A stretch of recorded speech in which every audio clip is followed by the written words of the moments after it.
Guys and gals of Very Cold Lasagna, we have a problem. We have a problem because I am not ready for this 2024 NFL draft. And I imagine you aren't either.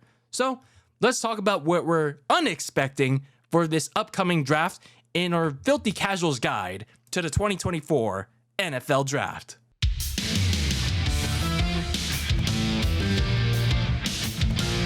Hello everyone, welcome back to another episode of the Very Cold Lasagna podcast, your place for all those filthy casual takes on the world of sports. I'm your host, DylanLasagna. This is episode number 198 of this icy yet spicy sports podcast. And in this episode, it is that time of the year once again, and that is the NFL draft. It is the 2024 NFL draft, and we are not prepared for it, at all. So in this episode, we are once again bringing you all the annual Filthy Casuals guide to the NFL draft, the 2024 edition, but it is this year the ultimate Filthy Casuals guide because this time around we do not know any of the prospects at all. So I'm gonna break it down in just a bit and what exactly we're gonna be talking about here in our Filthy Casuals guide for all 32 teams going to the NFL draft, coming soon to a viewing experience near you. And oh man, it's insane how we're already at the draft. And well, for a filthy casual fan like you and me, oh man, this is certainly gonna feel like going in totally not expecting a whole lot. Really not expecting a whole lot, especially when normally when you listen to Very Cold Lasagna, I provide you some kind of prospects to look out for. But this year, I'll be honest with you, I haven't been really keeping up with many of the prospects due to a number of different things, like different video ideas, the season recap month for Very Cold Lasagna, and different retro reviews. So a lot of different things here in Very Cold Lasagna, and a lot of different other things that are happening in my life and outside of this show right now. I mean, I don't want to make excuses for myself. I mean, that's on me, but it is what it is. But I still want to make it work for you all. Still want to make this Filthy Casuals guide worth it for whether you're filthy casual NFL fan or a hardcore NFL fan. And for all of you NFL hardcores out there that come across this Filthy Casuals guide podcast that are going to probably roast me or not for the lack of, prospecting or analysis of the future NFL stars that are going to be drafted on draft night. Well, feel free to. But anyway, yeah, we're here to talk about all 32 teams coming up in the NFL draft and what exactly they need for round one, at least for day one of the NFL draft. And then we'll talk about what else they need coming out of draft weekend. So before we get started with this episode, a little bit of housekeeping before we get started. Make sure you follow Very Cold Lasagna on social media, on X and Instagram at Very Cold Lasagna. And if you're listening to this on audio, make sure you rate and review the show 1 to 5 stars, however you want to rate it. And for all my YouTube watchers out there, make sure you smash the subscribe button, leave a comment down below with your takes on whichever episode that you're watching and the topic related to that episode. With this episode in particular is the Filthy Casuals guide to the 2024 NFL draft. So in this instance, leave me what your team needs to come out of this 2024 NFL draft and what their round one pick should be. So let me know about that at the end of this episode. And as always, share this with your friends, share this with your neighbors, share this with a stranger, and share this with your colleagues. You can even share it with your pets. Share the good, the bad, the ugly about Very Cold Lasagna. Because, yeah, we're making some decent things happen here on the Casual Fans show here. That is Very Cold Lasagna. So we are officially 2 episodes away from episode 200. Like I said in the last couple of episodes, I would like to do something. If not, that's fine too. But if y'all want to do something for all my active listeners out there, if you want to do something to commemorate 200 episodes, whether it's like a Q&A, some episode topics, whatnot. Let me know down below in the comments on YouTube. Send me a message on social media, on X and Instagram. I'd like to know your ideas or whatnot. I'm open to just about anything, as long as it's not too crazy. Otherwise, we can always keep the ball rolling. I mean, I'm again willing to be open to anything. But yeah, that being said, let's talk about this NFL draft, because, like I said, this is gonna be one of those years that I really don't know what to expect. Especially considering that I don't have much of a clue, if at all, actually not much of all, the prospects going into this draft. I've only seen, whenever I'm scrolling through Twitter or see flipping through ESPN, by random chance, I see NFL Live or SportsCenter. I see, for example, a Michael Penix Jr. or a Caleb Williams or Marvin Harrison Jr. Yeah, that's the only prospects I know in this draft. But otherwise, for this 2024 NFL draft, I really don't know what to expect. Other than, my team right here, the San Francisco 49ers, which I will talk about later in this episode and what they need. But as for the entirety of this draft, in terms of prospects, I don't know. I really don't know what to expect. But obviously, when it comes to the NFL draft, that's what they're there to help you with. And, I'm also here to help you in the most filthy casual way possible. And that brings me to the Filthy Casuals Guide to the 2024 NFL Draft. So, with the draft itself, it's going to be held around the campus Meritus Park in Hart Plaza in Detroit, Michigan. So, the host city this year is going to be in the home of the Detroit Lions. So, the Lions get the honor of hosting the NFL Draft this year. It's probably going to be a lot of people attending this thing, especially on night one. Night 2 or 3. It'll depend on how interested you are in it. So, for this NFL draft, 29 of the 32 NFL teams are slated to pick in the first round. The 3 teams, compared to the last 2 years where there are more than 5 teams without a first round pick. But this year, only 3 teams. So a bigger downgrade or upgrade if you think about it. Only 3 teams do not have a first round pick, and that is the Carolina Panthers, the Cleveland Browns, and the Houston Texans. They do not have a first round pick, and I'll talk about why in this guide. So as of right now, there'll probably be a lot more updates in the days to come as we get closer to the NFL draft. Only a handful of teams are looking to either trade up or trade down the draft board. So very frequently during this time of draft season, you will see different teams try to go up the draft board to go get the players that they want, or go down to get more picks to either help that team get the player that they want in return for future draft picks or a pick swap, or we just don't have anything that they see, so they execute said trade. So you'll see a handful of teams do that on draft night, if they haven't done so already. So just like last year, the hot topic of this NFL draft is centered around the quarterbacks and which ones are going to be drafted in the top 10. Which brings us to the draft order. The teams that are going to be 1 to 32 in this NFL draft. And the first team that has been on the clock since the season ended back 3 months ago on January 7th. No, January 7th. January 7th to 8th. That first weekend of January when the NFL season ended. And that team is the Chicago Bears.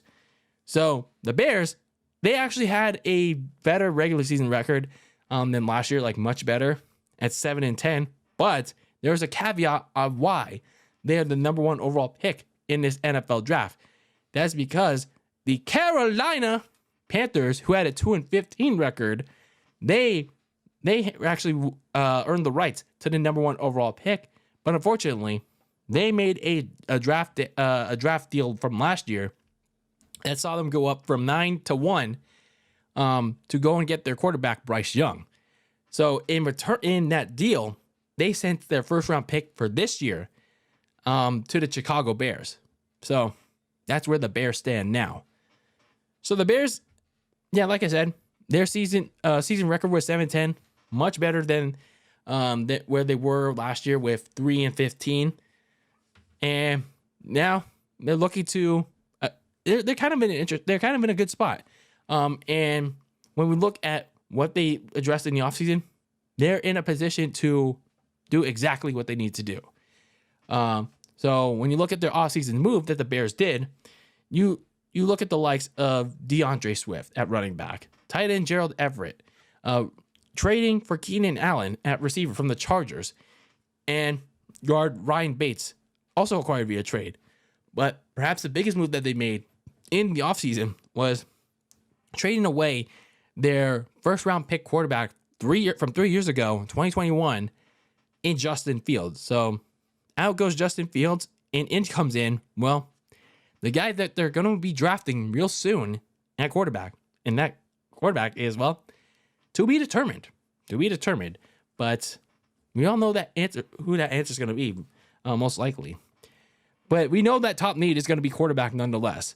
So like I said, they did the expected. They in the offseason, in this past offseason last month, they traded away their first round quarterback, Justin Fields, from 3 years ago. He's on the Steelers now. And now for the Bears, they present this number 1 overall pick presents them an opportunity to reset the position. They initially thought about trading out of the number 1 overall pick, but then they stayed put. And now they have an opportunity to reset at the QB position.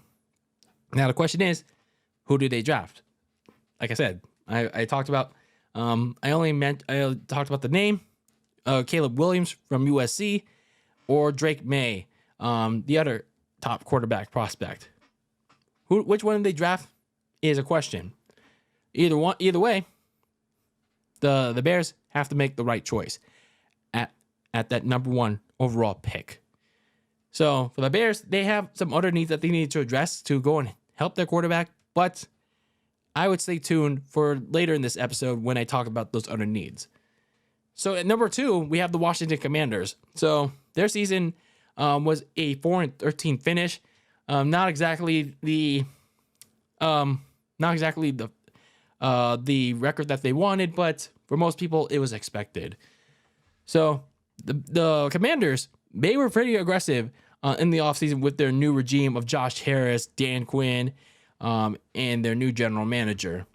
So they got the likes of rebuilding that really horrific defense, like getting the likes of edge rusher Dorrance Armstrong from the Cowboys, signing free agent from the Seahawks, Bobby Wagner, and then getting some pieces on offense like Austin Eckler and guard Nick Allegretti. And they have a pretty good amount of picks here in this draft. A whopping 9 picks, including this number 2 overall pick. So for the Commanders, they have a pretty good opportunity to build their offense, including starting here with the 2nd overall pick, which is getting a quarterback.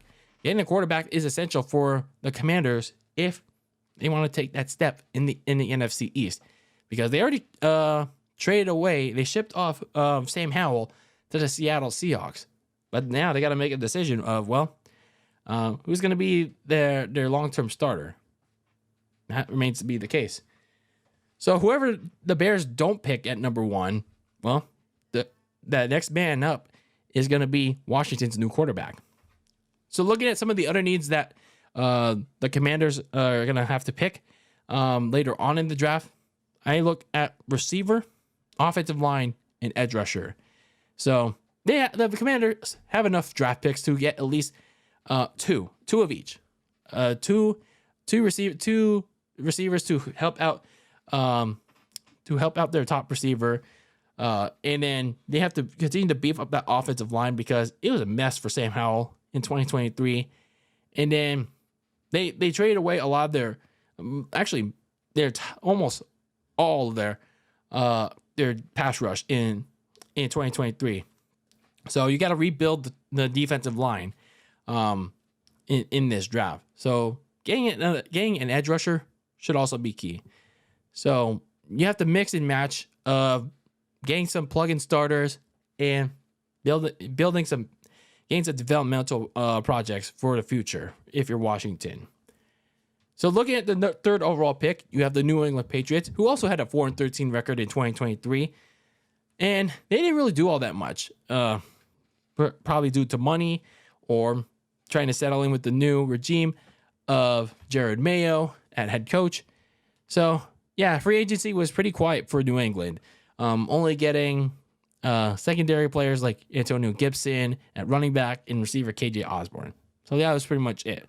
But they have a solid amount of picks with 8 picks in this draft, including this one at number 3 overall.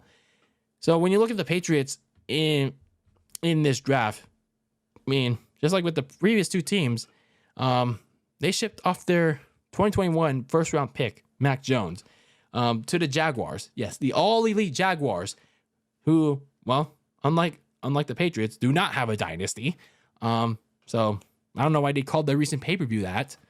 But nonetheless, the Patriots are going to start anew at quarterback.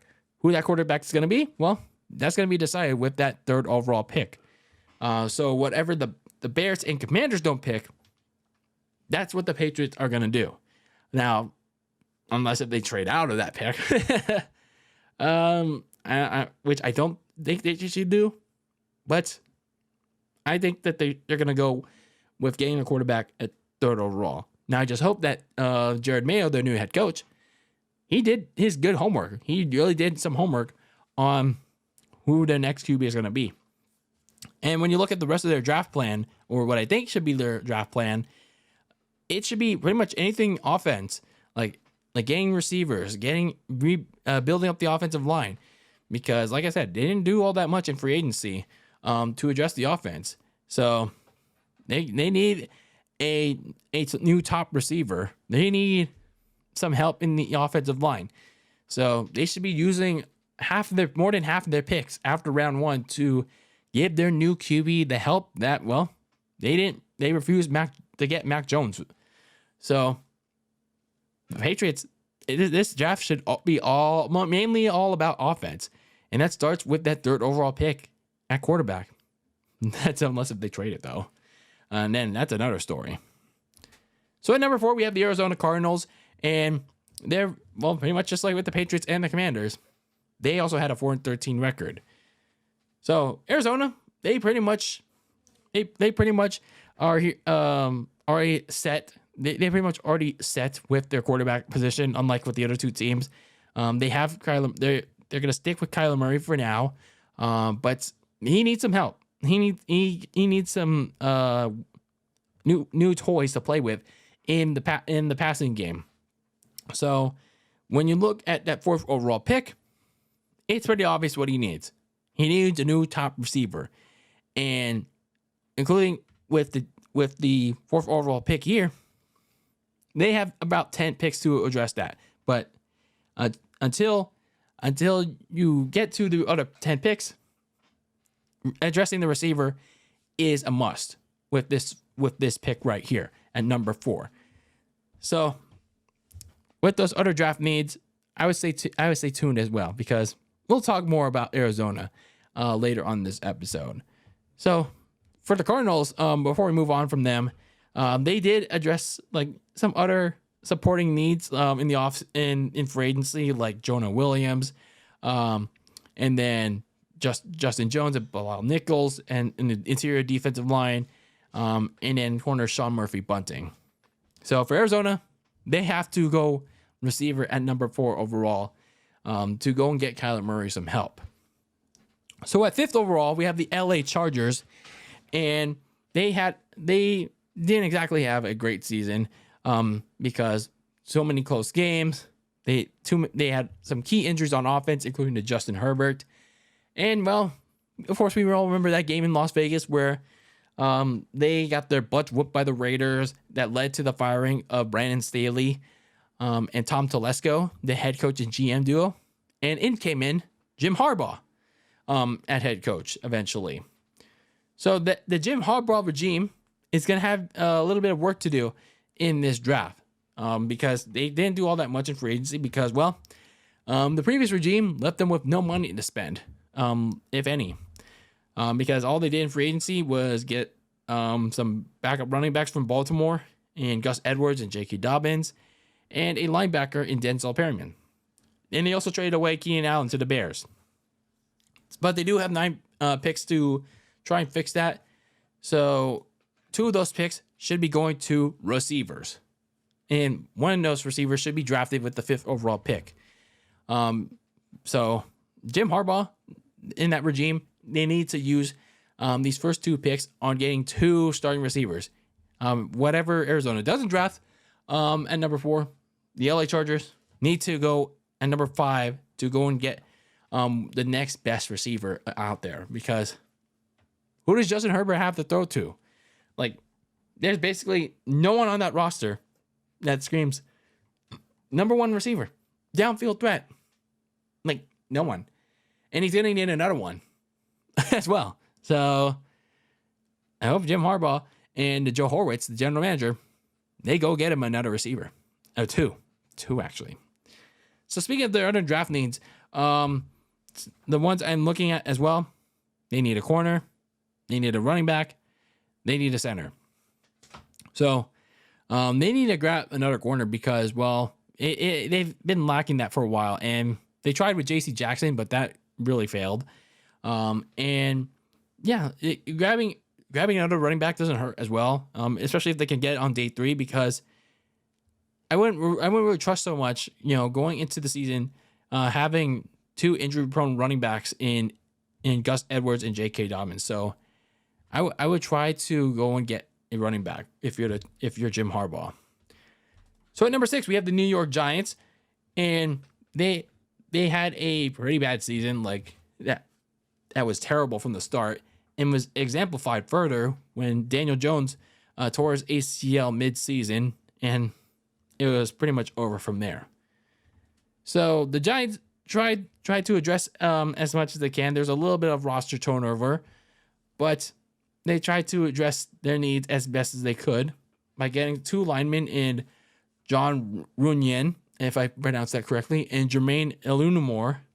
And they also lost Saquon Barkley, but tried to replace him with Devin Singletary. And they traded for Brian Burns from the Panthers in a trade. So for the Giants, they have about 6 picks here in this draft, including this one right here.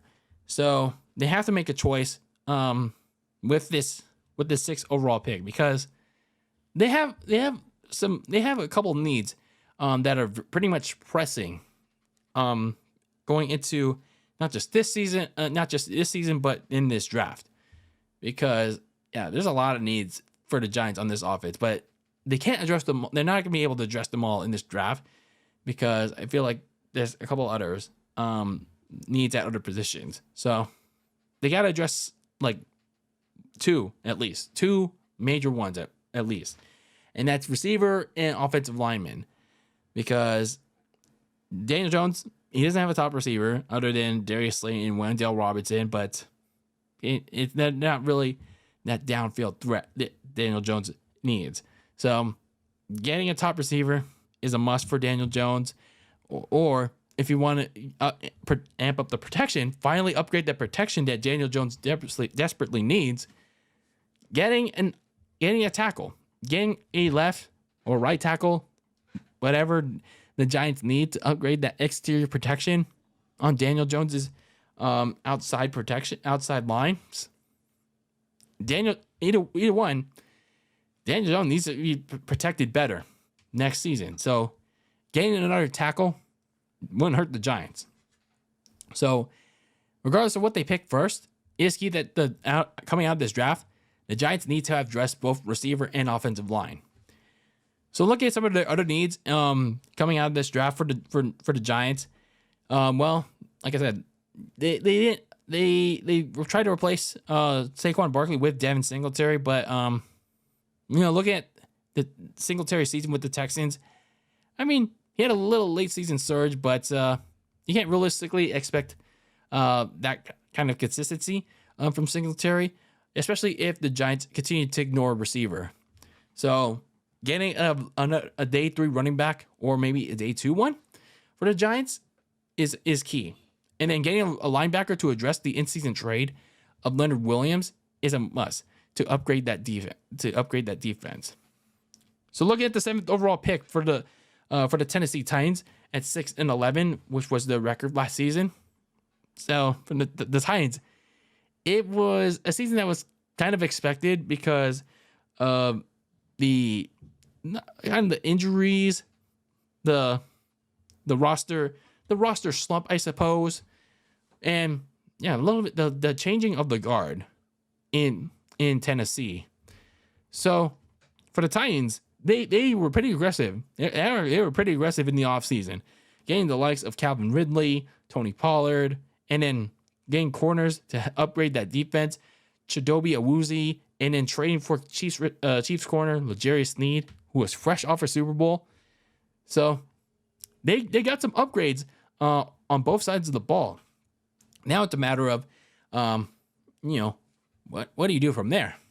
So with the 7th overall pick, the Titans, they could stand to upgrade the biggest problem in not just 2023, but the seasons prior, and that was the offensive line. The Titans' offensive line was one of the worst in the last 2 years in the NFL, and it caused injuries to both Ryan Tannehill and Will Levis during that time frame. So they did sign a new center in Lloyd Cushenberry, but they got to keep going from there. Continue to solidify the protection around whether it's Will Levis at QB, and their other QBs, whoever is going to be under center, they have to solidify the protection, and that starts at my opinion, getting a left tackle for that offensive line of Tennessee. So in terms of their other draft needs, with their remaining 6 picks, getting a tight end, and adding some depth at edge rusher. So the Titans were very aggressive. So yeah, pretty much this draft, it should be focused on adding depth to various positions in case of injuries. So looking at the 8th overall pick, we have, once again, like last year and the year prior, it's the Atlanta Falcons. So they once again ended their season last year at a 7-10 record, pretty much more of the same from last year and the year prior. Same old Falcons. So the Atlanta Falcons, they were one of the talk of the towns in last March by getting Kirk Cousins at quarterback, and then they wanted to get a little bit of help for him, like receivers Darnell Mooney and Rondale Moore. They trade for Rondale Moore from the Arizona Cardinals. So they did a little bit of work to go and get Kirk Cousins some help. Now they got to go into this draft addressing the other side of the ball. That starts with the 8th overall pick. If one of their 8 picks, they either have to go get an edge rusher or corner. That's their top draft need in this draft, because they were one of the worst defenses in the NFL last year because of their terrible pass rush that failed to get to the quarterback. But at the same time, when you think about it, you're in a prime spot with this 8th pick, and you don't have another running mate alongside standout corner AJ Terrell, and you need that standout running mate to help out the secondary. But you also need another running mate for Grady Jarrett in that pass rush, because it's severely lacking. So the good thing for the Falcons is they have enough picks to address them both. It's just a matter of which one do you prioritize more in round 1. So regardless, they have to pick one in round 1 and then focus on the others in the later rounds. So yeah, pretty much for this draft for Atlanta, regardless of what's their priority and what's their other draft needs, it's pretty much defensive depth all around in this draft, because they're pretty much set on offense. They may have some missing pieces that I'm not aware of, but Raheem Morris and company need to add some depth to the weakest side of the ball, which is their defense, going into round 1 and coming out of the draft this weekend. So going back to the Chicago Bears at number 9, I alluded to this when I talked about them first, and I'm alluding back to it now. They're back at number 9, barring some trade that pulls them out of it. So going back to their offense, they need some firepower for their new quarterback. They need to support that quarterback. They already drafted him, and now they got to get some help. At this pick, you got to go and get a receiver. So DJ Moore, he didn't really have all that much help. And Darnell Mooney, who had a big, nice year in 2022, he disappointed this past season. And they let him go to the Atlanta Falcons. So now you should go and get another number 2 option opposite DJ Moore. So whoever's going to be at quarterback, they have some weapons to go. They have like more than just one weapon to go to. Looking at the Bears' other draft needs, because, well, they only have 2 picks after this one. So you basically limited to offensive and defensive line. And that's one of each. So, yeah, you don't have a lot of flexibility if you're the Chicago Bears, because you pretty much set yourself up because, well, of 2 big trades that you did in the last couple of years. So you're pretty much restricted. So beefing up the protection on both the offensive and defensive lines is going to go a long way for both the new starting quarterback, for your offensive line, and then in the trenches for Montez Sweat, your defensive tackle acquisition that you gave him a big fat contract for. So for the Bears, getting that help, even if it's just one player each on both sides of the ball, is going to be essential. It's going to be an essential thing. With the 10th overall pick, we have the New York Jets, who ended their 2023 with a 7-10 record, a disappointing finish with a team that had at least playoff expectations with their new quarterback, Aaron Rodgers, who was injured just 4 plays into the 2023 season with that torn Achilles, but now are looking to bounce back. The Jets had a decent offseason. They upgraded their offensive line to a degree with Morgan Moses and Tyron Smith.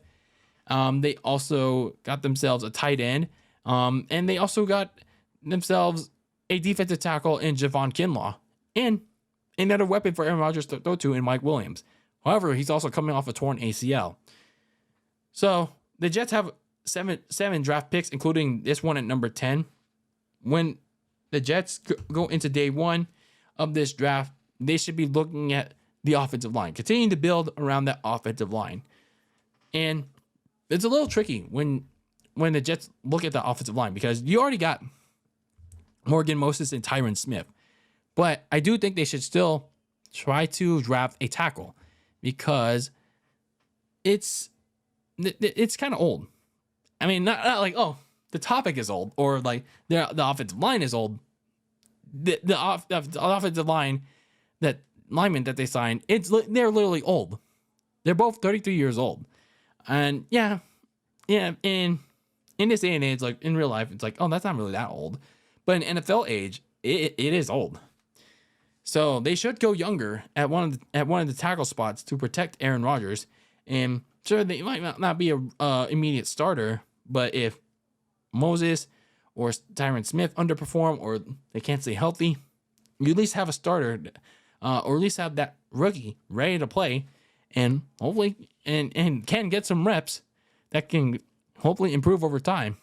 So either way, you got to continue to upgrade that protection, because if you want to make this run, if you're the New York Jets, well, you got to do it now, because Aaron Rodgers doesn't have a lot of time left in the NFL to go and get one more title in him. So looking at the Jets' other draft needs, you have to go receiver, edge rusher, and tight end, because especially at receiver, the Jets don't have a lot of help in the passing attack outside of Garrett Wilson and Mike Williams.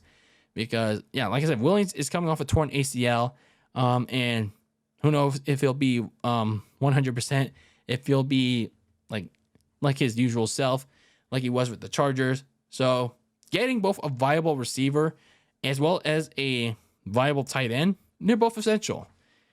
And then getting the right edge rusher to replace Bryce Huff, who left for the Philadelphia Eagles in free agency, it's also a must for the New York Jets.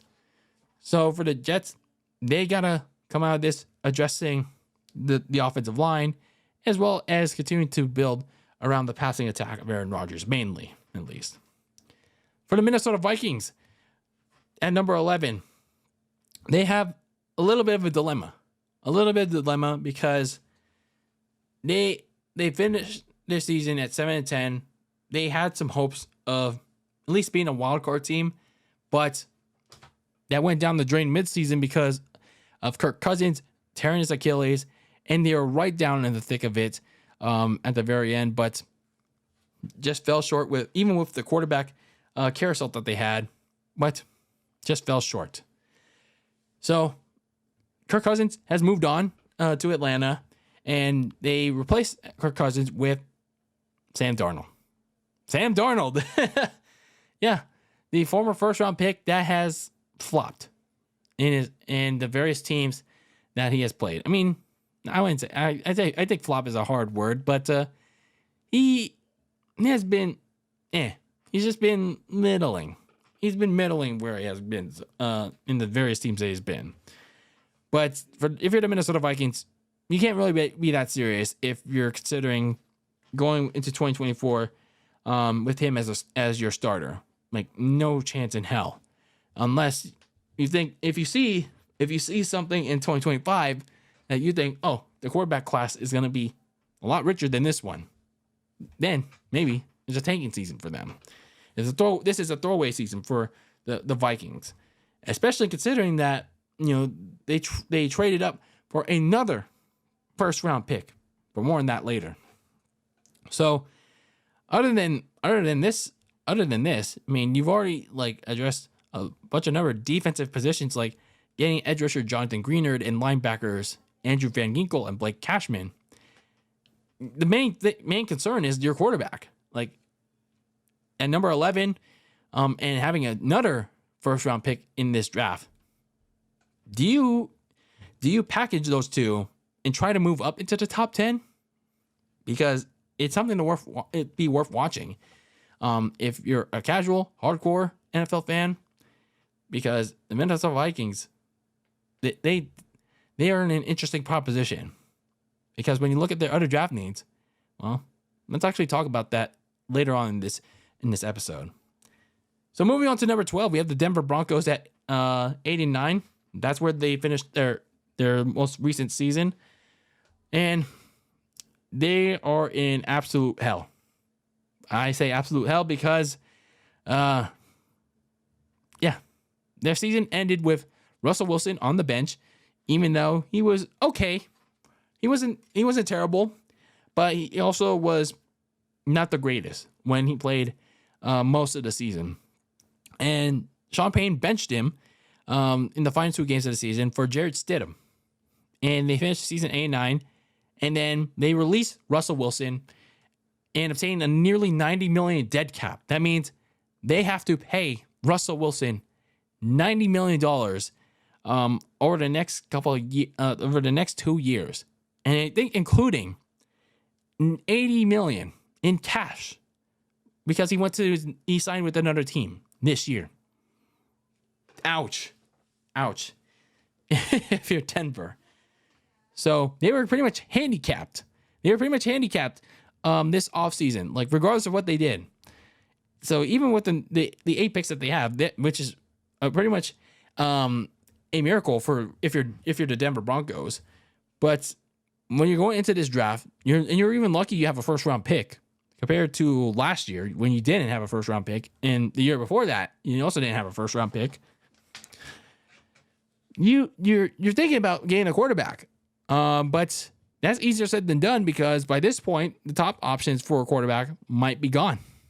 The Bears need a quarterback. The Patriots are going to get a quarterback.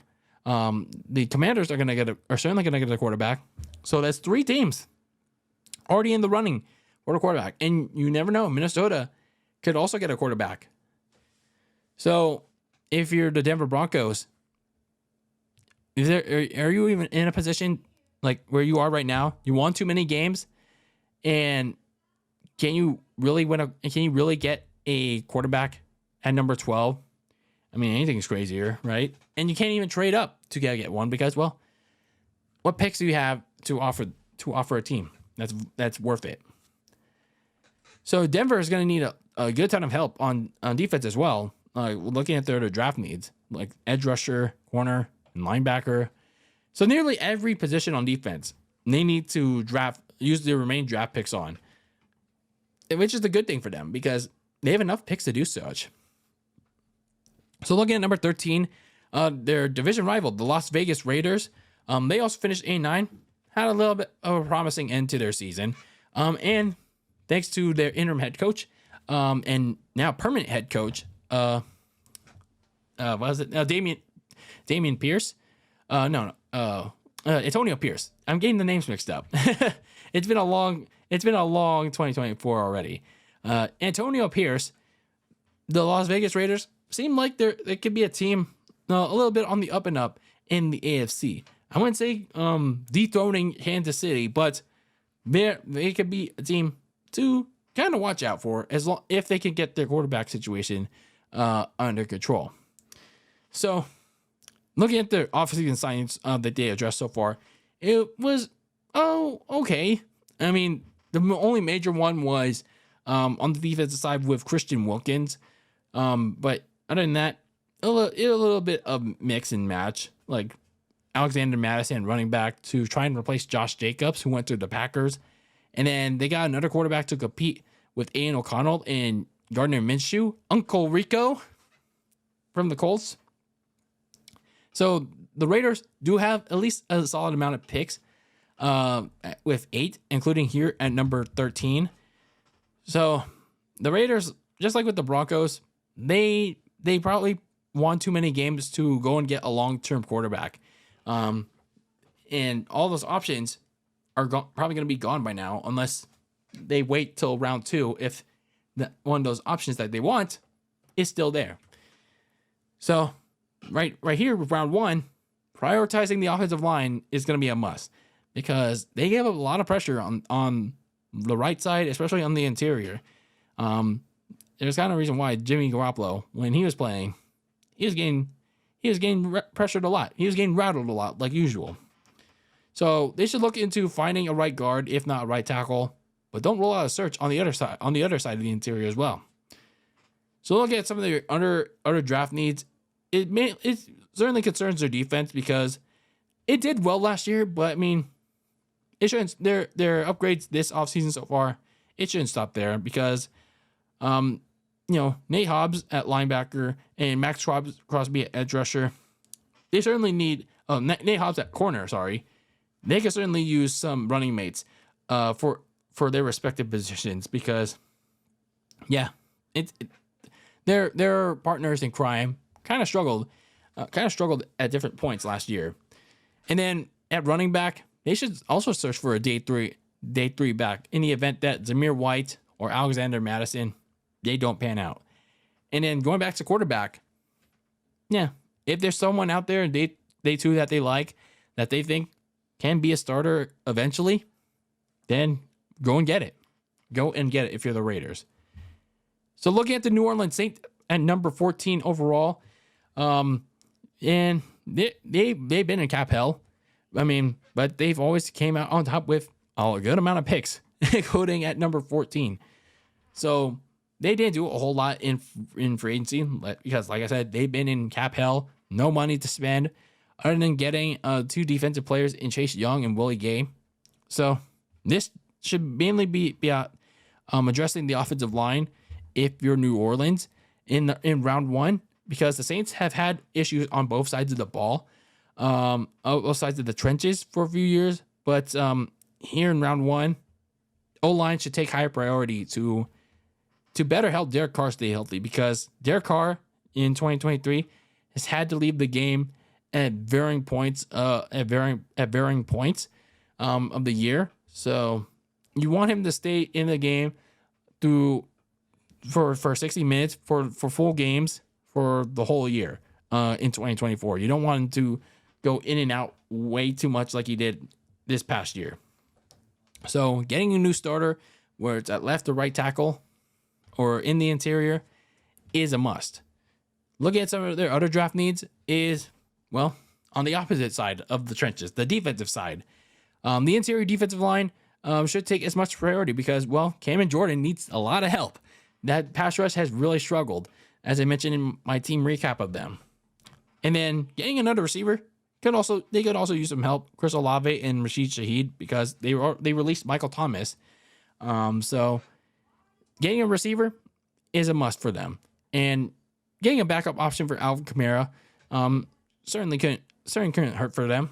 If it worked for Alvin Kamara's rookie year, might as well get him a backup option if you're the Saints. So for the Saints, certainly getting some backups, and certainly beefing up the trenches should be their game plan, in my opinion. So with the 15th overall pick on the docket is the Indianapolis Colts. Let me drink some water here first. Refreshing. So the Indianapolis Colts at number 15. Despite Anthony Richardson missing the season after a injured shoulder in week 5, they almost made it to the playoffs, but they were beaten out by the Texans in that winner go home game in their final game of the regular season. But they had some promise. They had some promise and are probably going to be competing hard in a tough AFC South division. So this past offseason was mainly about keeping their guys like Michael Pittman Jr., Kenny Moore, like pretty much keeping their in-house free agents. So for the Colts, they didn't really have a lot of pressing needs, not just in free agency, but in the draft. But if there were one or two, though, in mind, it's tight end. Because they haven't had like that option like at that position in quite some time. So getting another playmaker for Anthony Richardson would be helpful, because you already have Michael Pittman, Josh Downs, and yeah, there's another receiver, but I can't think of the name of it. But you have like 3 weapons at receiver already. You just don't have that middle man that can help you out when you need him at the middle of the field if you're Anthony Richardson. So it could also help minimize how much Anthony Richardson needs to run, like all these designed runs for him. So yeah, as you want to minimize Anthony Richardson running up the middle, like calling all these designed runs as much as possible, and adding another weapon in a tight end would go a long way in doing so. So the rest of the draft for the Colts, I guess from this point, it's mainly about best player available, because yeah, in my opinion, I don't really see a whole lot of glaring needs. Like they have what they need on defense, I guess, other than corner. They could use another corner to help out Kenny Moore, but if they don't have anything else pressing, I would either trade down or out for future picks in later drafts. Like I can't really think of anything else. Next at number 16, we have the Seattle Seahawks. Finishing their season with the exact same record as 2022, except they didn't make the playoffs at 9-8. The Seahawks, they had an interesting offseason. They had to decide whether or not they wanted to keep Geno Smith. And they did. They gave him a little bit of an extension. But they also traded for Commanders quarterback Sam Howell just as a little bit of insurance. And, well, the Commanders were also moving on. They also added some key players like safety Rayshon Jenkins, tackle Jonathan Hankins on the defensive side, tackle George Fant on the offensive side, and linebacker Jerome Baker. So they pretty much beefed up a little during their offseason. So when you look at their draft, there really isn't a whole lot they needed to address other than their top need that needs to be addressed here at number 17, which is edge rusher, because Leonard Williams and in that pass rush, there wasn't really much. It was kind of weak for the Seahawks in 2023. So Leonard Williams could certainly use a better running mate in the pass rush, and finding the edge rusher to help him out can go a long way. So looking at the Seahawks' other draft needs in this draft, I would certainly look at linebacker, safety, interior offensive line, because yeah, mainly it's certainly centered around depth, because yeah, they released Quandre Diggs and Jamal Adams. And yeah, they got Rayshon Jenkins, but you should continue to get some help around there. And then offensively, the interior offensive line could also use some help because, yeah, even though they got George Fant at tackle, you still want to continue to build up that protection for Geno Smith going into 2024. Next up at number 17, you have the all-elite Jacksonville Jaguars at 9-8. So for the Jaguars, they had a pretty disappointing finish to their 2023 season, losing nearly all their games in December and missing out on the playoffs altogether. But they tried to rectify that in the offseason by adding a bunch of players like receivers Gabe Davis and Dever Duvernay, and then acquiring safety Darnell Savage on the defensive side of the ball, and defensive tackle Eric Armstead, who Niner fans are pretty much familiar with. And of course, they got Mac Jones. Yeah, they got Mac Jones, the Mac Daddy from the Patriots. Yeah, I just had to put that in there. So anyway, for the Jaguars, they have around 8 picks to go off of in this draft. So they have some flexibility in this draft. But the thing I want the Jaguars to address here is getting some help in the secondary, because one of the things, one of the reasons why the Jaguars collapsed in their 2023 season was because of their secondary. They were giving up so many explosive plays against quarterbacks that they were either getting blown out or they were blowing games.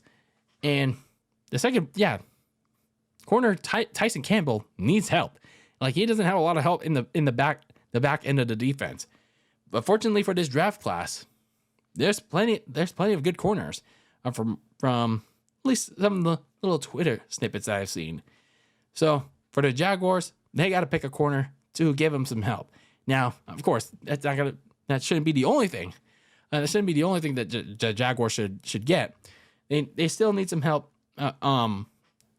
supplying some depth at nearly every defensive position that there is.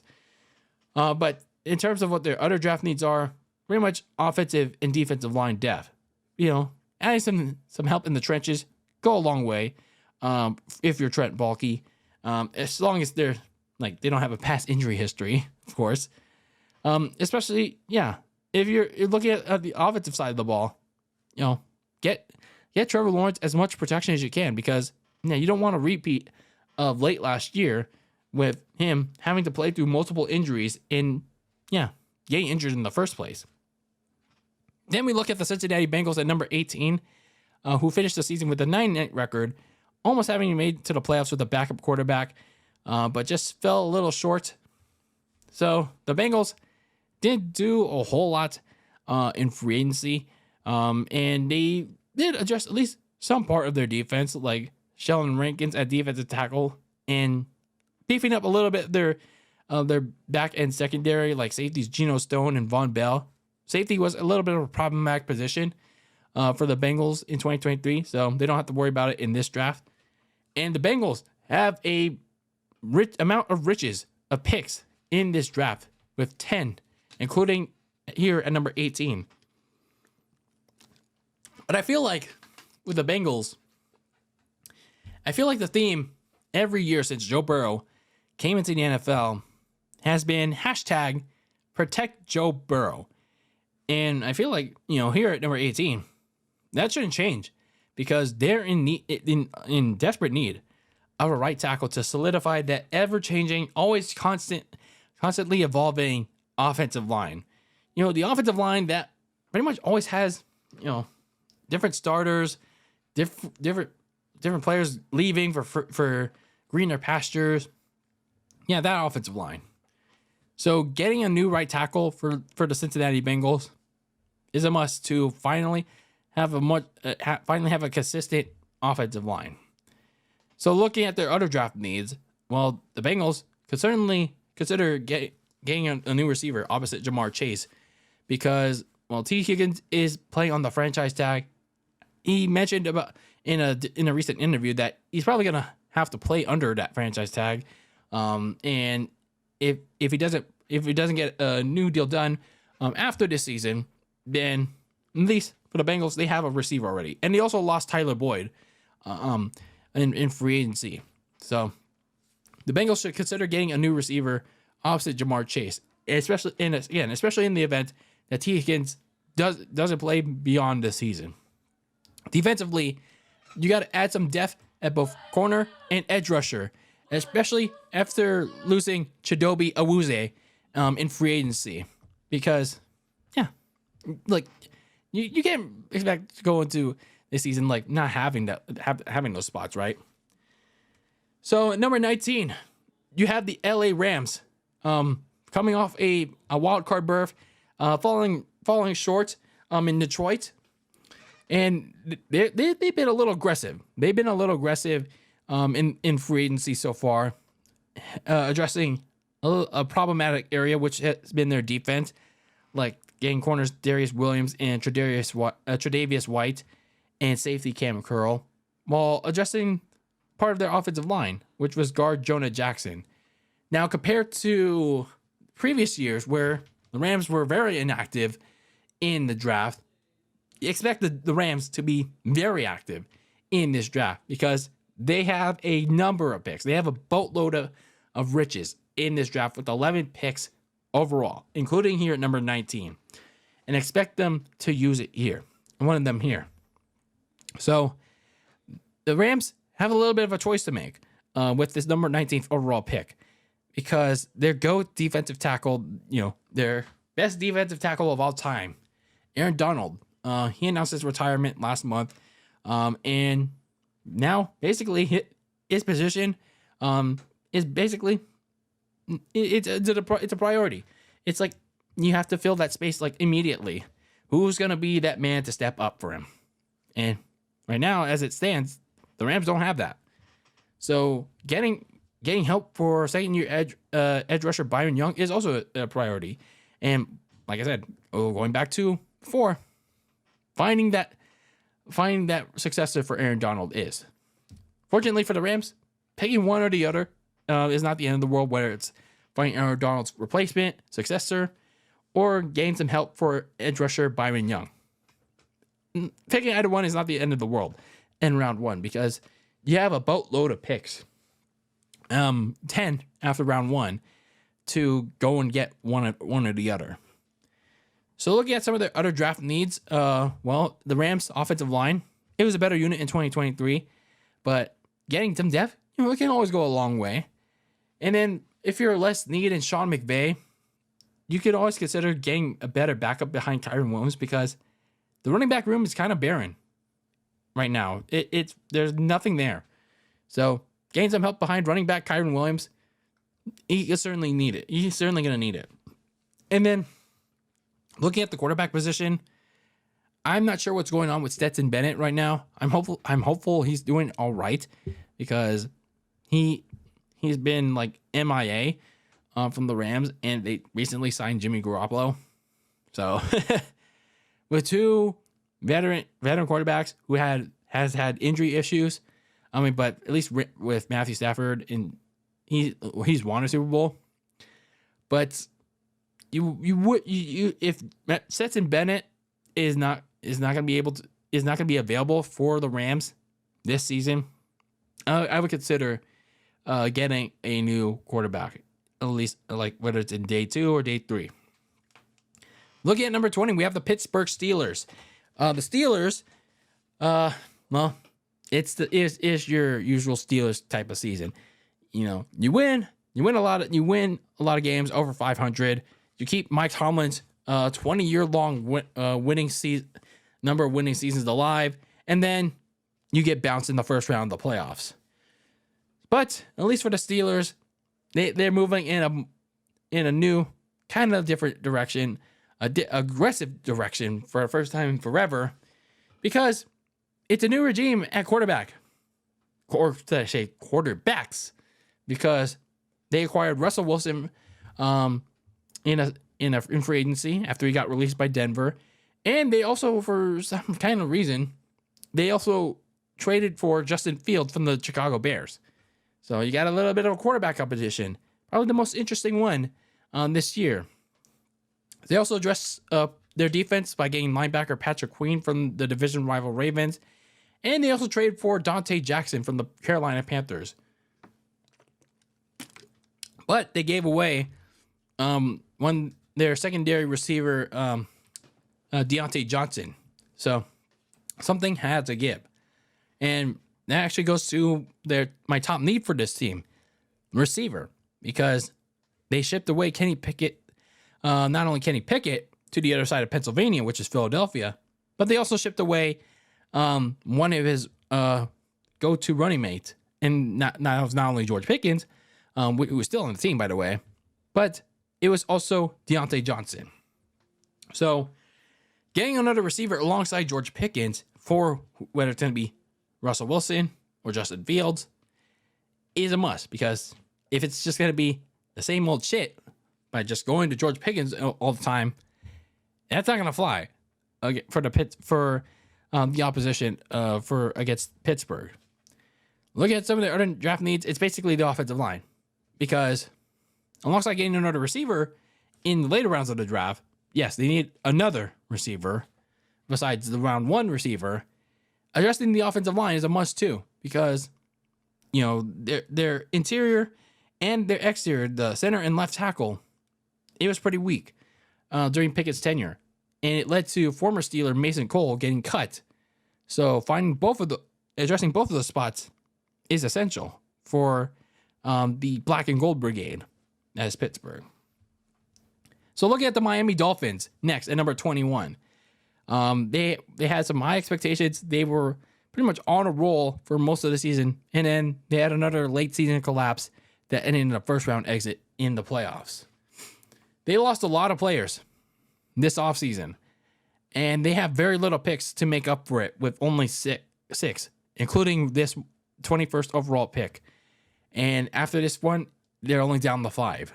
So even with their free agency signings, they don't really have a lot of margin for error, if any. So both trenches, which were riddled with injuries last season, they have some serious questions going into the fall. And I feel like, that being said, they have to address either one, if not both, in this draft. But with this being only talking about round 1 of this NFL draft, they have to decide on which one they want to tackle first. And I feel like the best one to tackle, if you're the Dolphins, I would say it would have to be that offensive line, because you lost a good amount of your starters in free agency. And some of them have the ones that you currently have, at least, they have a sketch injury history that dates back to a couple of years ago, and ones that got injured this past season. So the Dolphins need to address that offensive line. And then going into the next round, you can address whatever part of the offensive part of the line that wasn't addressed, whether it's offensive or defensive line. Because, like I said, you only have 5 picks after round 1.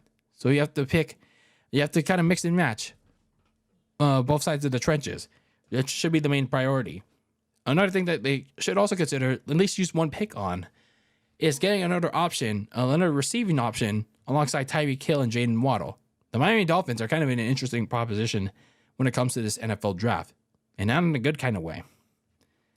Now let's talk about, at number 22, the Philadelphia Eagles. So the Eagles, as I talked about before, they were the NFC favorite going into 2023, but they suffered a major collapse in December that led to a disappointing first-round exit 3 months ago in the playoffs. So they didn't do a whole lot to address that collapse. But even if it wasn't a lot, they were, at least on paper, kind of a little major, I suppose. They got Saquon Barkley from the division rival Giants. They got a new edge rusher in Bryce Huff, linebacker Devin White, and then they got back C.J. Gardner-Johnson to help out the secondary. So I say the key move was getting back Gardner Johnson from the Detroit Lions. So they made up. They hugged it out. So the Eagles got 8 picks, a decent number of picks there to continue to bolster your team, help out Jalen Hurts and Nick Sirianni. But for the Eagles, your main priority in this draft should be continuing to help out your secondary. And when your top need should be at corner, because that passing defense was horrific. It's been horrific since Super Bowl 57 against the Chiefs. And it lingered hard all year this past season. So even with the return of CJ Gardner-Johnson, like, the Eagles need to attack the weakest part of this team. I know you already have Darius Slay and the other guy. I'm terrible with names in this episode. Like, season recap month has been a blur. Oh, James Bradbury. There we go. James Bradbury. But yeah, even with those two, you need another corner. That could be a game changer. It could be a game changer for you in that back end of the defense in order to prevent another collapse from happening. If you don't get a corner, maybe a safety to help out Gardner Johnson. Either way, that secondary needs a lot. It needs help to soften the blow of a horrific passing defense that has been ongoing since the last Super Bowl. I mean, not talking about this most recent Super Bowl, last year's Super Bowl against Kansas City. So some other needs that the Eagles need to address. Well, who's going to succeed Jason Kelce? I know they already have an internal successor that going to be competing for that spot in Cam Jurgens at right guard, but do you want to consider other options as well? Just something they should think about. Another thing that they should be thinking about is Fletcher Cox. He also retired. You want to add some depth behind Jalen Carter? So it's mainly more so about, having alternative options in case some of these current ones don't pan out. Now, going back to the Minnesota Vikings at number 23, as we continue along here. So now the Vikings, depending on what they have done already, whether that was getting a quarterback or addressing something else, either way, now that they're here at number 23, I'm getting my numbers mixed up. Yeah, 23, they have to go and get a receiver, gain some more help around Justin Jefferson and Jordan Addison, because KJ Osborne's not there anymore. And Justin Jefferson didn't play a whole lot of last year. So in the event that Justin Jefferson is not healthy, gets hurt at any point next season, you at least have another reliable option to go to. So getting a receiver to help out your new quarterback is a must. And especially considering that TJ Hawkinson, their tight end, may not be available for most of, if not the entire year next year, with the torn ACL they suffered very late in the year. Defensively, look at some of the draft needs. They should also add some depth at corner and edge rusher, because, the Vikings defense was much better than the season prior, which was 2022, but, continue to add that depth to an already decent foundation that was better than in 2022. So going now to the Dallas Cowboys, who had a 12-5 record, but typical Cowboys. They had a strong regular season, but flopped massively hard again in the playoffs in epic fashion. So for the Cowboys, they had much dramatic change in this offseason and on both sides of the ball. They lost 6 linemen, 3 each, and they did nothing to address it, mainly because of money, because of that big fat contract of Dak Prescott. Yeah, they can't do shit with this offseason. Now, even though they have 7 picks in this draft, including this one, they just can't do it. They were not able to do anything. So it's imperative that in this pick, in number 24, they have to use their first round pick on either offensive or defensive linemen, because they have nobody.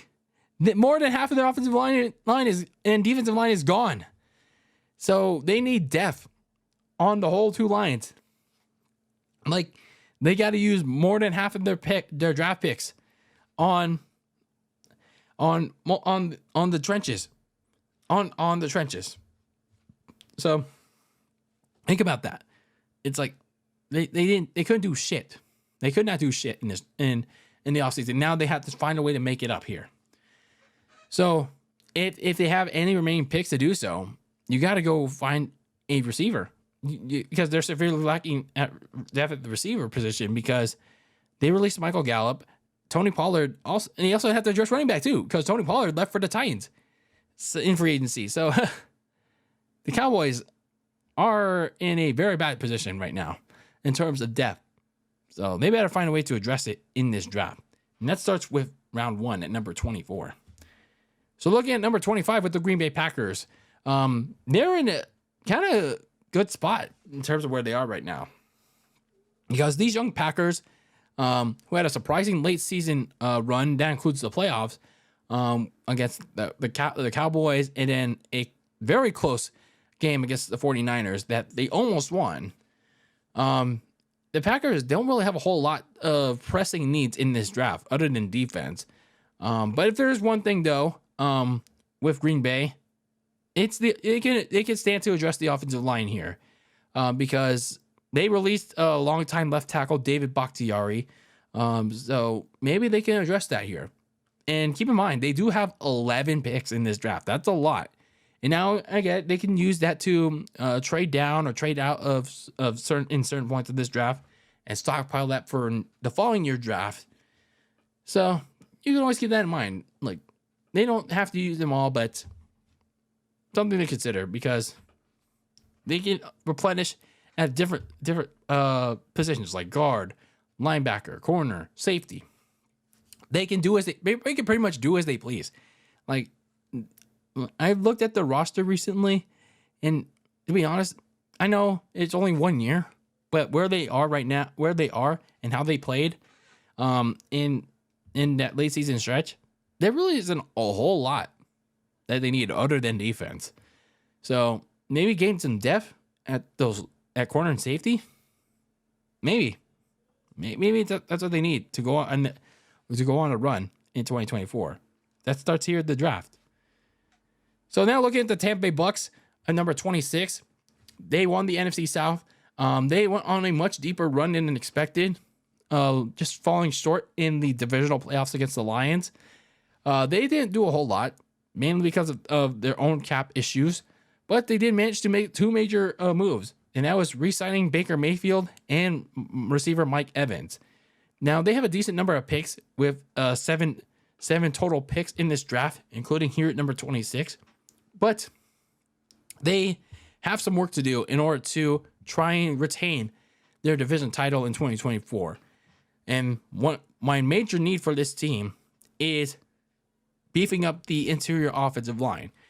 So, even though they re-signed their two key pieces of this offense, it's not going to mean much if they don't supply their two weapons with the ample protection needed, especially at the center position, because Ryan Jensen retired. He wasn't able to stay healthy or play at all in the last season, and he had some injury problems the season prior with Tom Brady. So the Bucks should certainly take a look at the center position, and I know they also have to take a look at adding depth to the rest of the interior offensive line at left and right guard. So the protection up front for Baker Mayfield needs to be addressed in this draft. Some other things that they need to consider is corner and receiver. Adding another receiver doesn't hurt if you're the Bucks. But in the secondary, they need some help, because they traded away Carlton Davis to the Lions, and overall that Bucks secondary really struggled in the passing defense. So finding another corner would go a long way to help the Bucks stay afloat in the division, especially against the Atlanta Falcons, who are on the up and up. So looking at number 27 with the Arizona Cardinals. Now this pick was given by the Houston Texans in a trade deal from last year involving Arizona's 3rd overall pick. Houston, who had the 2nd overall pick in the 2023 NFL draft, they immediately went back into the top 3 by trading for Arizona's 3rd overall pick and used, I think is the Browns. I think what was the Browns record? I think it was a top 15 pick in that year's draft that the Texans owned. It was 11, I believe. The 11th overall pick, they used that to go back into the top 3. And that's how they got Will Anderson Jr. So this is the Texans' original regular 1st round pick, and now it's Arizona's. So here at this point of the draft, I mean, Arizona has the receiver. Arizona has their top receiver. And they have other needs to address, like grabbing an edge rusher to a weak pass rush, beefing up the interior offensive line. But neither are more important than their 2nd pick at number 27. And that's getting their elite playmaker for their secondary. They need to get a cornerback. Their passing defense has really struggled the last several years, especially this past season where it was really bad. So the Cardinals, they need to come out of round 1 having their top receiver and their top corner before they continue to add depth to both positions, as well as addressing their other pressing needs in the rest of this draft. I mean, they have a decent amount of picks in this draft, but they need to come out of it at least having addressed their top receiver and their top corner. So if they don't do that, then they fail. They fail. So looking at number 28 with the Buffalo Bills. I'm losing track with these numbers here. But for the Buffalo Bills, another season of with a disappointing ending in the divisional playoffs that went wide right again. And they're paying the price for it with a major roster overhaul so far this offseason, with one of those major roster moves involving the trade the trading away of Stephon Diggs to the Houston Texans for next year's 2nd round pick. Now, Stephon Diggs has had like some interesting dilemmas where he's been disgruntled with the team, even though he hasn't really voiced it publicly. But now they made it official. They traded him away to Houston, and now they got to start afloat again. They've also lost a lot of players in free agency, and they also had to release a bunch of players in the offseason because, well, money. And yeah, here at this point in the draft, it's a very late pick at number 28. Well, they need a new top receiver. So they also lost Gabe Davis in free agency. So they need one of two new top receivers in this draft class. So for the Bills, they need to hopefully get a new top receiver at number 28, and then go into the next round getting another receiver in this draft. They have 10 picks. They can make it work. So they also have to use the rest of their picks to make up for the abundance of releases that they did that go beyond Stephon Diggs, like Jordan Poyer, Tre'Davious White, Micah Hyde. So their draft weekend for the Buffalo Bills is pretty much simple after round 1. Draft them all to replace them all. Because, Josh Allen is a competitor, and if you don't compete, then he's going to get mad. Next, at number 29, we have the Detroit Lions. And for the Lions, they are coming off their first NFC Championship appearance in a very long time. They fell short after blowing a 24-7 lead at halftime. But they're making the right moves to try and bolster their team, like especially on the defensive side, like adding corners Amik Robinson and Carlton Davis, defensive tackle DJ Reader, and guard Kevin Zeitler to address the loss of Jonah Jackson. So the Lions, they're making the moves. They're making the moves, the $1 million moves to beef up this team, and pretty much set themselves up to, not really. I'm not saying not to really do a whole lot, but focus on the best available in this draft. And when you look at this draft for the Lions, not really a whole lot that you need to do, but there is one thing. That is getting an edge rusher, getting a young running mate alongside Aiden Hutchinson, because I know they already got Marcus Davenport from the Minnesota Vikings, but he missed a lot of games last year. And is he really going to be that answer for you on the opposite side of the ball? I don't think so. So, for the Lions, this draft is pretty much about, continuing to add depth.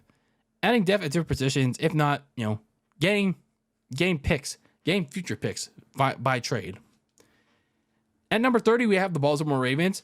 Well, for the Ravens, they have to find a way to refill, replenish, because after their wasted 13-4 season, which was considered pretty great, they're losing a lot of players from that wasted great season this past year. There were a lot of free agents, and now they're gone.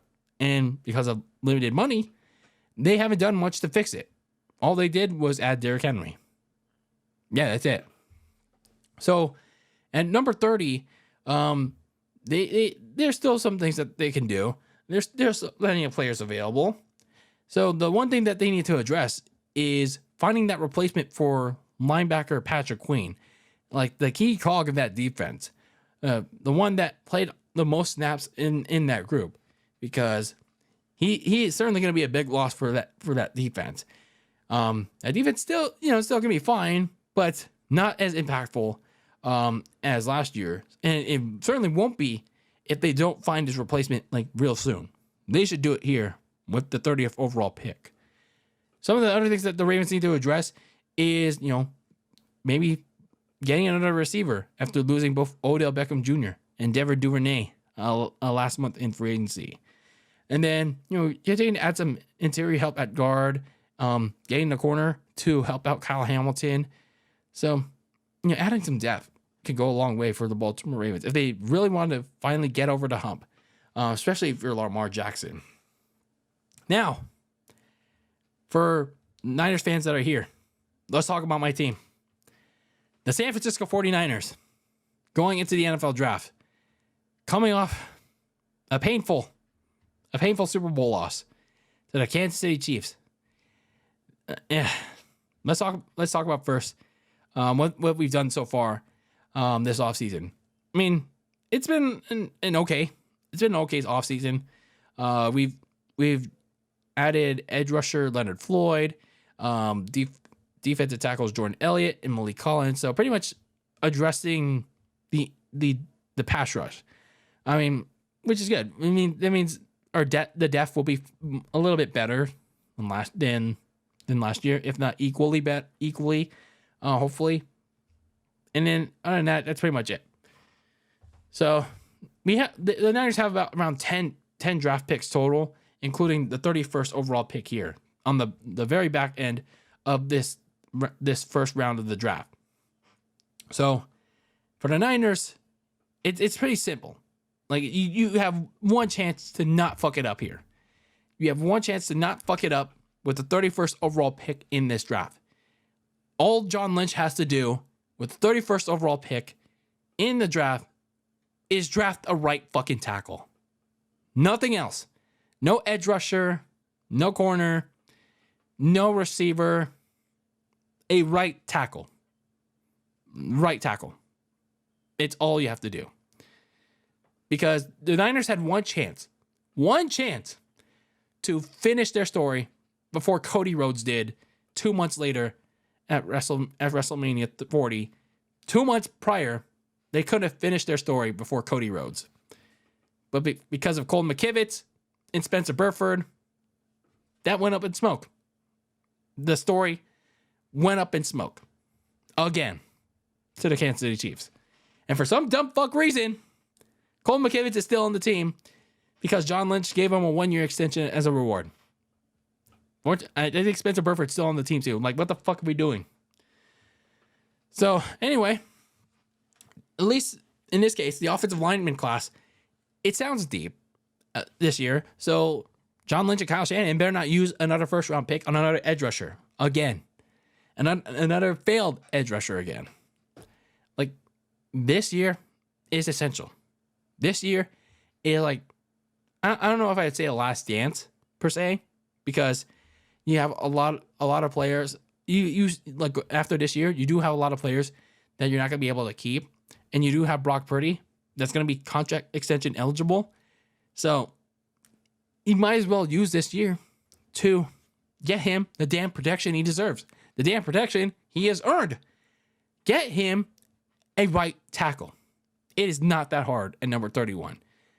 Get him a right tackle. And then from there, get him a left tackle, because you don't know when it's going to be time for Trent Williams to consider. When is it time? When is it time for me to consider my eligibility for Canton? Because at some point, you got to find that grooming project, that mentoree for Trent, behind Trent Williams. Like, yeah, and if you don't find that left tackle to groom behind Trent Williams, then, well, you're fucked. Another thing they want to consider is, whatever's going on with this, once again, drama, the stupid contract extension drama. Now, this one involving Brandon Ayuk. And I get it, this is just negotiating tactics by Ayuk and his manager. But I'm honestly just tired of this fake dirt sheet report bullshit. So, in the event that it becomes official someday, whatever that day may be, just add some depth at receiver. In the event that Ayuk makes it official that he wants a trade, just pull the trigger on using one of your draft picks at receiver. But the main thing that the 49ers need to do on day one of the draft is get a right tackle. John Lynch, it's not that hard. Do what you need to do and get a right tackle. Upgrade their protection on the offensive line. So let's talk about the final pick of the 2024 NFL draft. And that's the Kansas City Chiefs. For the Chiefs, they're coming off back-to-back Super Bowl wins, and they have a little bit of work to do to become the first three-peat team in NFL history. And they didn't do a whole lot in the offseason. And for them, they honestly don't really need to, because, well, they signed a receiver by the name of Marquise Hollywood Brown. So they now have a weapon for Patrick Mahomes to go to. So they at least have something now.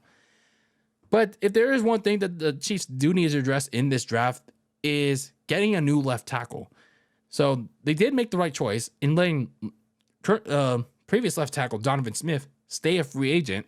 So now, as the last pick of the NFL draft in round 1 this year, the Chiefs need to find that day one starter that can keep Patrick Mahomes upright. So getting a new left tackle is key for the Chiefs. Some of the Chiefs' other draft needs going into this draft with the 6 remaining picks that they'll have is finding a new starting corner, because they traded away L'Jarius Sneed to the Titans last month. So they got to find his replacement here. And they also have to look for a fill-in starter for edge rusher Charles Omenihu, who tore his ACL back in the AFC title game late last January. So they got to find an edge rusher to help out their other edge rusher. I don't know why I'm terrible at names right now. I guess the season recap blues are hitting in. So anyway, we have the teams, the 3 teams that don't have a first round pick in this draft. They're going to have to wait until day 2 of the draft to have their names called. And that is one of those teams, the Carolina Panthers, with a horrific record of 2-15.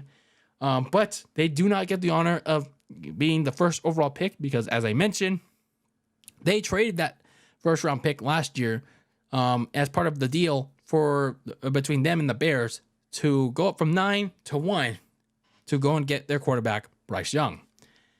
So for the Panthers, they did some decent things in the offseason, albeit a little bit questionable with one of their free agency signings, I think it was either Damian Lewis or Robert Hunt, who got a big fat $100 million contract. Like, for a guard, okay, that better be worth it. It better make it worth it. Or we're gonna have a talk. We're gonna have a serious talk about that. And then edge rusher DJ Wanham certainly should help up the pass rush, especially in wake of trading away Brian Burns to the Giants. Corner Dane Jackson via trade. No, it was receiver Deontay Johnson via trade in lieu of Dante Jackson going to the Steelers. So the Panthers have a decent amount of picks. Not a whole, a little bit more than I first talked about, but they are picking first in the second round of the draft on day 2. So when they do first start off the day in round 2, they do need some help. They do need some help in the passing game. So starting the second round, going to get a receiver for Bryce Young is key for them. And going into the rest of the draft for the Carolina Panthers, well, they should add some help in the trenches with the pass rush and getting a center. Because, well, even though they upgraded the 2 interior spots with guard, they could also stand out to upgrade the center spot as well. Looking at the Cleveland Browns, who do not have a first round pick for various reasons, they did some decent things in the offseason, like getting Quentin Johnson at defensive tackle and trading for Broncos receiver Jerry Jeudy. So a little bit of help in the passing game for Deshaun Watson, but they don't have a lot of picks here in this draft. Their first pick is like literally in the middle of round 2 at number 54. So the Browns have some work to do because, they don't have a lot of pressing needs in this draft. They are like kind of old, like that. They're like a little bit on the verge of being one of the oldest rosters in the NFL. They have like little picks to address its like whatever needs they have, but one of the main things is linebacker, because there isn't a lot of youth in that position group. And if they move too slow, they're gonna get beat up in the middle of the field. So for the Browns, like they pretty much address like certain things in free agency. Now it's just a matter of adding some depth at certain spots like linebacker, offensive line, and especially corner, because they were beat up with injuries at varying points last year. So adding some depth behind there in case of injury could go a long way. Finally, we have the Houston Texans, a team that I'm certainly excited to watch in 2024. They went on a surprise run for a team with a rookie quarterback in CJ Stroud and a rookie head coach in DeMeco Ryans. They fell short.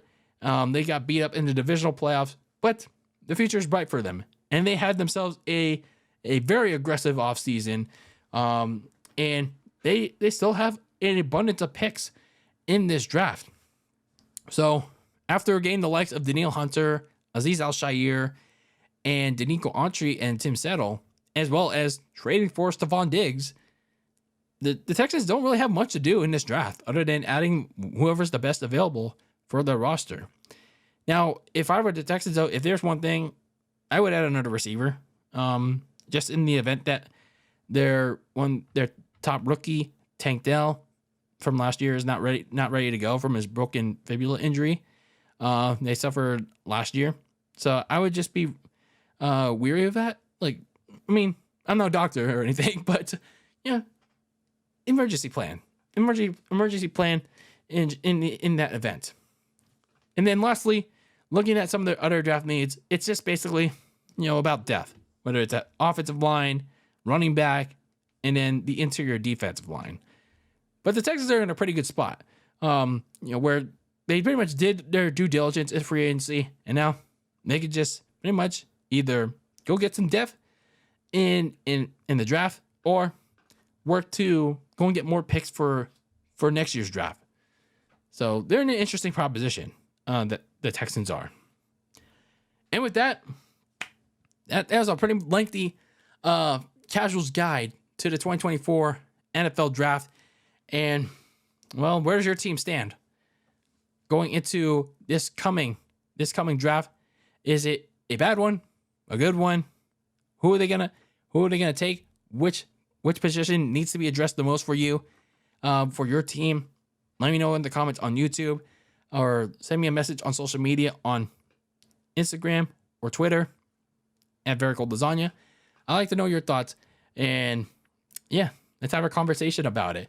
And certainly, what are you unexpecting for this draft for either your team or the many other teams going into the NFL draft, which is April 25th to 27th of this coming week. But anyway, that is it for this episode of Very Cold Lasagna. I am your filthy casual host, DylanLasagna. Thank you for tuning into the Filthy Casuals Guide edition of this episode number 198 of this icy yet spicy podcast that is Very Cold Lasagna. And as always, keep that lasagna very cold in the fridge with your takes on the world of sports. And until the next one, peace out.